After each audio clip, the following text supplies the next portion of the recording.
Okay, so I'm going to go ahead and get started if everyone can see my screen. Good afternoon and welcome to this, the latest in our Spotlight Talk series. My name is Maria. I'm the Visitor Engagement Manager at the Wharton Esherick Museum. I'm so happy you're joining us today. If you haven't been with us before for one of these, allow me to very briefly explain what it is we're doing here. Spotlight Talks are roughly about 20-minute deep dives into a particular piece or a group of pieces from our collection that we don't normally get a chance to shine a whole lot of light on a normal tour. And on that note, I wanted to mention that we are once again open for in-person tours with restrictions on capacity and some changes to the tour format in place. You've always had to make a reservation to have a tour here, so we were sort of ahead of the curve on that one. If you are or will be in our area this summer, you can head to our website, whartonesherickmuseum.org, to read over our guidelines and to make a reservation. You're not going to find one right away, though, because they have been going pretty quickly. What's nice about these virtual programs, though, is that you don't need to be in the area to experience the museum. Next month, our Spotlight Talk is going to cover Wharton's bandsaw and some of his tools, so that's going to be really exciting. We're also going to have new additions to our Creatives on Esherick series, where contemporary artists reflect on Esherick's legacy and his inspiration, coming up on June 29th. We're going to have the next one. That's going to be a conversation between our Director of Curatorial Affairs and Strategic Partnerships, Emily Zilber, and Aspen Golan, the first place winner of our annual woodworking competition exhibition.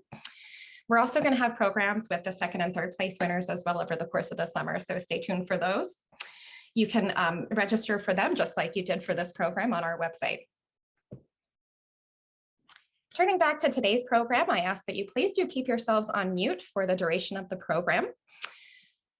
If you have any questions or comments, you can go ahead and put them in the chat. My wonderful colleagues are standing by to answer them for you. And if you'd rather, I'm going to set aside a couple minutes at the end of the program where you can just sort of unmute yourself and shout them out then. That's totally fine. So what I want to do today is talk about a few of Esherick's models with a focus on just a few of the ones that you find throughout the studio. Now, this program came about because a lot of people are very curious about how Esherick's pieces are constructed. He did often make models, though not for all of his pieces. And we think that they might have been for the benefit of the client or maybe even a gentleman named John Schmidt. He was a master furniture maker and a neighbor of Wharton's. He taught Wharton a lot of what he ended up knowing about the finer points of joinery and cabinetry. So we could do a whole program on him alone, but that's largely outside the scope of this program. We think that these models may have been simply to give them an idea of what Esherick had in mind. If you've ever been before, you know that the whole place has a really great sense of fun and whimsy. And these models, though they often serve a practical purpose, really enhance that.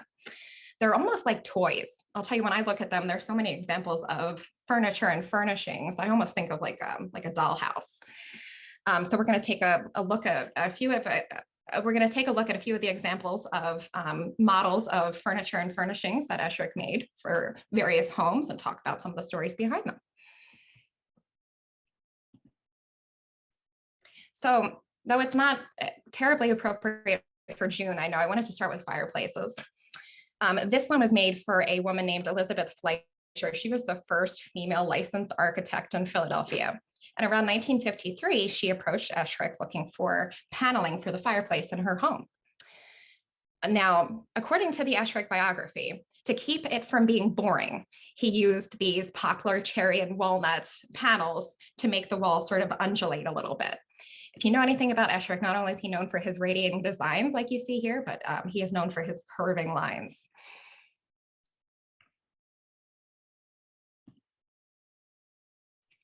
Take a look at that one in comparison to this one. This one was made for a larger project for a gentleman named Harry Milliken, a research engineer who lived about 20 miles away, just across the street from the Hedgerow Theater. Another topic that could warrant its own program, but I'm going to touch on again in just a couple of minutes. Milliken wanted to build the first truly modern house in the area. It even had solar heat, which is incredible to me. It's similar to Fleischer in ways, like those sort of uneven, almost expressionist looking lines, but also very different in ways. As you can see, based on the photo here of the final product, I don't think that it ended up being that funky kind of yellow green, but those bold colors being a hallmark of mid-century modern design, along with wood furniture, by the way, very popular in the 40s, as wood being just a readily available material at that time.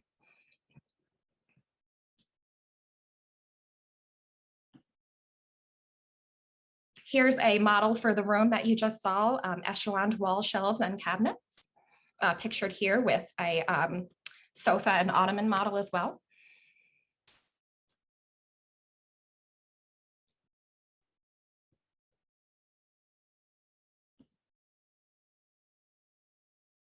Now, this one's one of my favorites. I'm a big TV fan. For me, there's no room that's complete without it. The fireplace and the TV go hand in hand. Wharton, as you might imagine, maybe a little less so. One of my favorite encounters at the museum was I was giving a tour to this group with maybe a 7 or 8-year-old boy with them.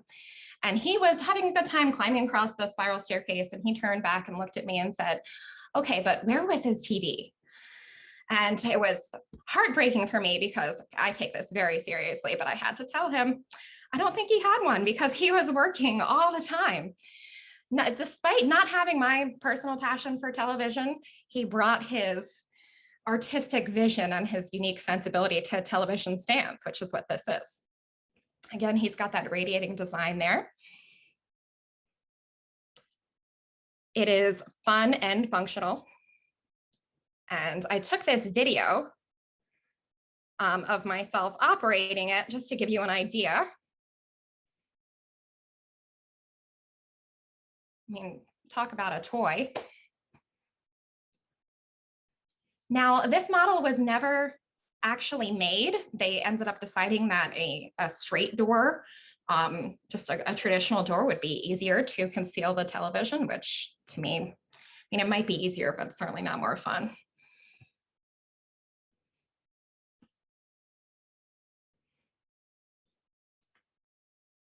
Another model for a piece that really serves a purpose, the sculpture tree, a 1961 varnished pine piece.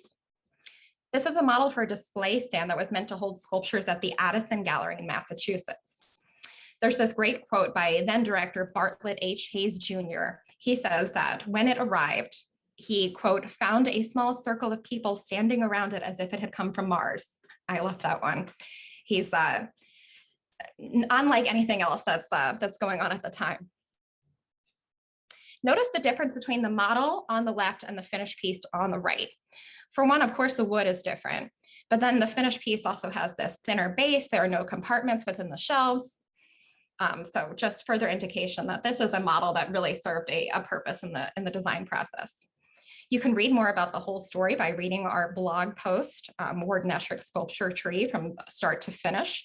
That's accessible from our website, and we can also link you to that in our follow-up email.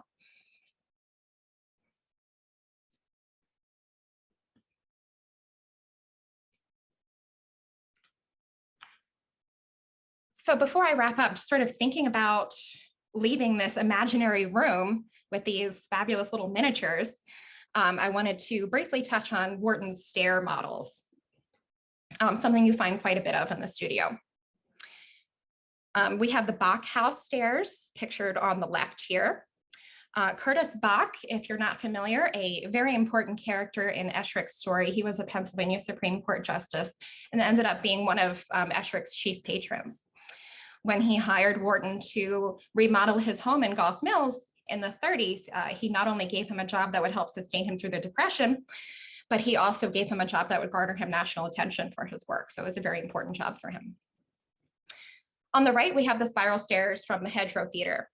I mentioned the Hedgerow Theater, another very important topic in Esherick's story, a small community theater that's only about 20 miles away from Esherick's studio. The whole family was active there. His girls were actors. He did lots of work for them, even stage sets in some cases. What I think is so interesting about these two side to side is look how closely their dates are, how close their dates are, excuse me. 1935 for the Bach house and 1936 for the Hedgerow stairs. And yet they're so different. The Hedgerow stairs lacking that traditional center column that you might expect to see in a set of spiral stairs. You might be wondering about how structurally sound that is, and Esherick was too, apparently. That was a concern while they were constructing it. So to tie it all together, he embedded a curving steel bar from the floor to the wall in the outer ends of the steps.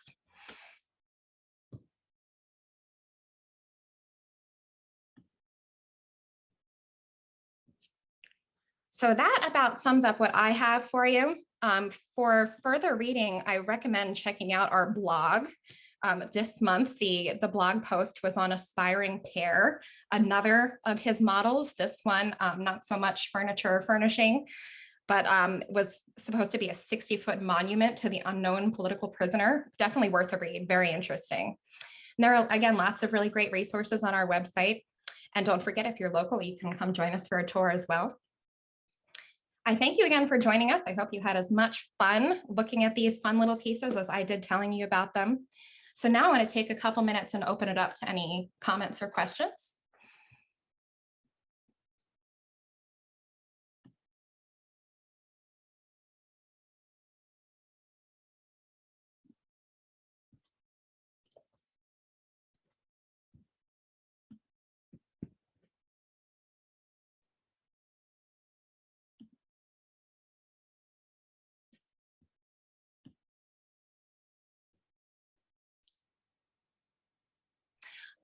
Jules Hare asks the name of his neighbor. I don't know if you're talking about John Schmidt.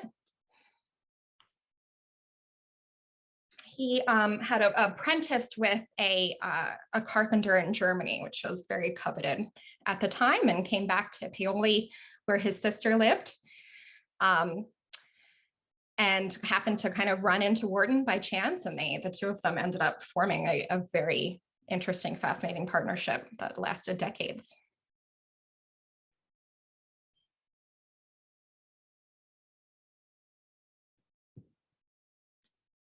Anyone else? Any comments, questions?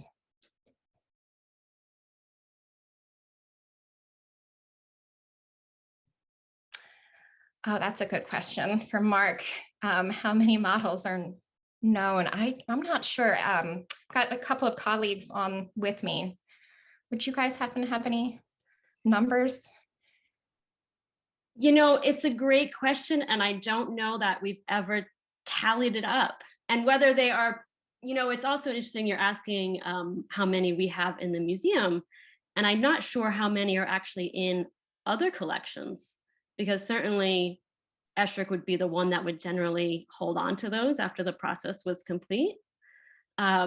Maybe while we're answering some other questions, I can take a mental walk through the museum in my head and try to count up which ones are there. And if we don't do that, we can also take a look through our database after the talk today and give you a sense of the scope of what we have in the follow-up email. I've got a comment, if I may. Yeah. Rob Leonard here. Hey. Thinking about the piece that was made for the museum up in Massachusetts, the sculpture piece, sculpture stand. And I saw some correspondence back in the day where Esherick was working with this man at the museum to put this whole thing together. And at one point in the correspondence, Esherick was referring to the piece, and he said, that thing that I'm making for you, I'm not sure, what are we calling this thing anyway? It was kind of like very nebulous as to exactly what was going on there. But one of the things that really impressed me was there was a letter also to this man. He had apparently come to visit Esherick on occasion in the process of this piece being created. And as usual, Esherick had really created relationships with his clients. They weren't business relationships, they were friendships that he created with these people. And in this letter, Esherick is writing to this man, and was the last visit the man made to the Esherick studio. And in the letter, Esherick said, one of the saddest things I've ever experienced in my life was seeing the taillights of your car leaving my driveway last Saturday night. And I just thought that was such a beautiful thought. So wow. It speaks to how Esherick work with people, not just with products. Absolutely. Yeah. Very important point. Thank you. I'll just tag on to that, Rob Leonard, to say that I think in the letter you're talking about, where he's playfully describing what the object is that they're trying to make together, and he calls it a whatnot Mhm. at one point, which I think is kind of references like a Victorian style of a little shelf that you can put your whatnots on, so to Oh, speak. okay. But then he also calls it a cannot. So he's sort of like, he's riffing off of this one term to just expand what it could possibly Yeah, be. I think he was kind of puzzled by just what is this I'm making here? Yeah, exactly. We'll definitely link to that blog in our follow-up email, because I think there are some quotes from that letter and some of this stuff that Oh, good. you're mentioning. Yeah. Karen asks if Esherick was friends with Nakashima. To my knowledge, Nakashima was a bit younger, but I believe that they often passed in the same circles. There's a story, I'm not sure if I have all the details, but there's a story about Esherick showing up drunk to some talk or something that Nakashima was giving or something. So I think that sort of damaged the relationship a little bit. And as for comments on his stage set designs, I will invite my colleagues to jump in if they have any. I've seen maybe a photo or two of very kind of expressionist looking designs that kind of play with light, and there are all these interesting angles and shadows. I don't know that he did a great deal of them. I think they were I think that's relatively maybe a wonderful topic for a future spotlight It talk. would, So yeah. thank you for sharing that, Karen. That gives us, we always like to hear ideas about what you'd like to learn more about. Yes, and if Mira Nakashima were on the call today, we would ask her to retell the story of her father being maybe not so impressed with Esherick's demeanor one day. I think, just to tag on to what you were saying, Maria, I think the sense is that they just had very different, sort of personalities, different temperaments, although they both, I think, respected each other and what they had done. I also saw a question here about why the TV cabinet wasn't built. I didn't know if you had an answer for that, Maria. I know that I'm not sure that I do. I always wondered how you could possibly not tangle a cord behind there if you're spinning it around. But. Yeah, my sense was that the design was maybe too complicated. And I was just reading that they ended up going with a straight, traditional door instead, because that was just easier.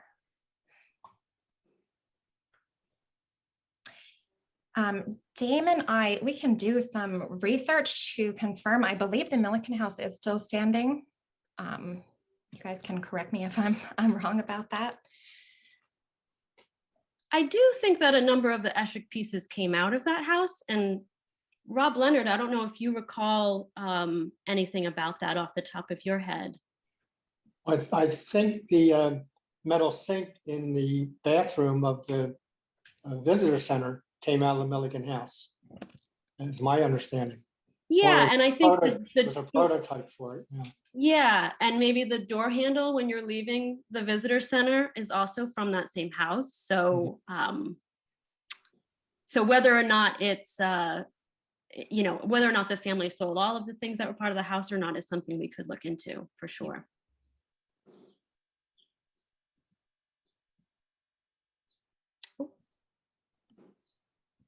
Thank you, Andrew. I see Andrew Freeborn chiming in about that.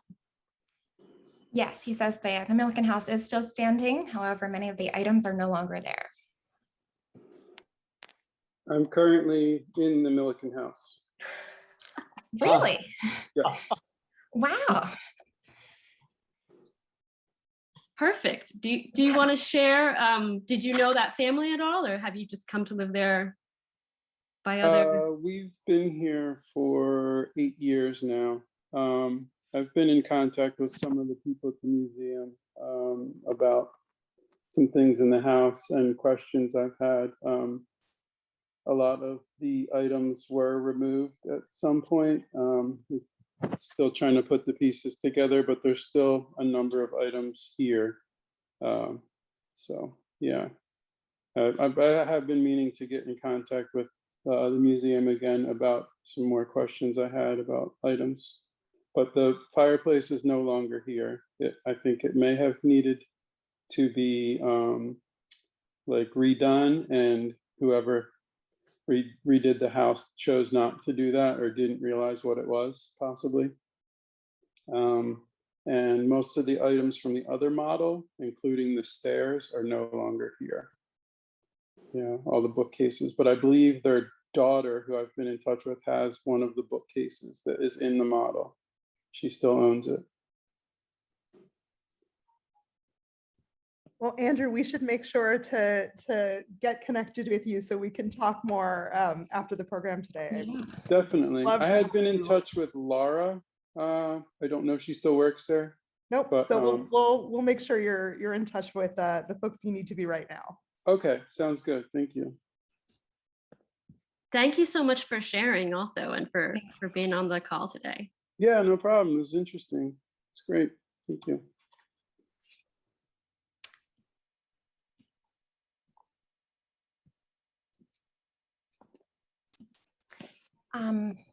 Sam, as far as who designed it, I'm not sure I can say off the top of my head.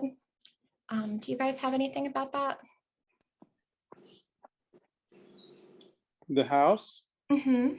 I just sent a it- link to a big article about the Milliken house that folks can look into, and we can also link there. But Andrew, you're the current expert in the house as we speak. So it was designed by Alternative. John Dickey. He's a famous architect in Philadelphia. He did a lot of the historical renovations on a lot of the older buildings in Philadelphia. So yeah, John Dickey. He designed the house, and the Millikens actually built the house themselves with some workers, but the owner, the original owner, and his brother were the main people building the house.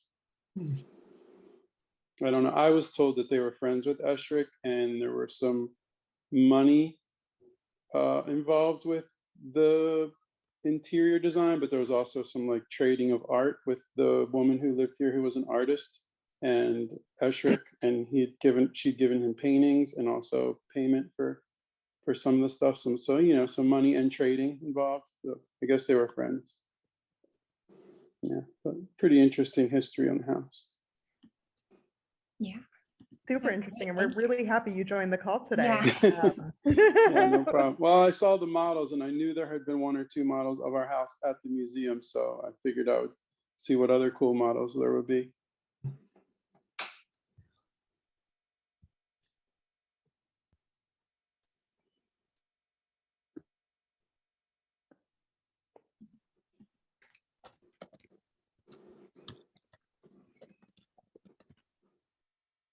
I just noticed there's a maybe one last question there about where is the sculpture tree?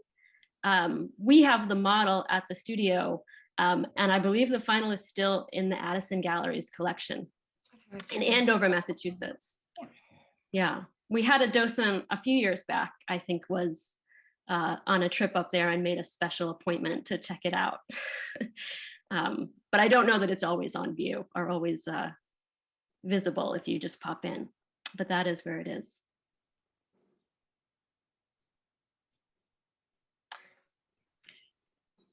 Okay, so if no one has anything else, I thank you all again so much for joining us. And our tradition in ending these has been for everyone to unmute themselves at once and say a big goodbye. So we can go ahead and do that. Bye. Thank you. Well For done. coming Laura. today. Thank you. Thank you. Thank you.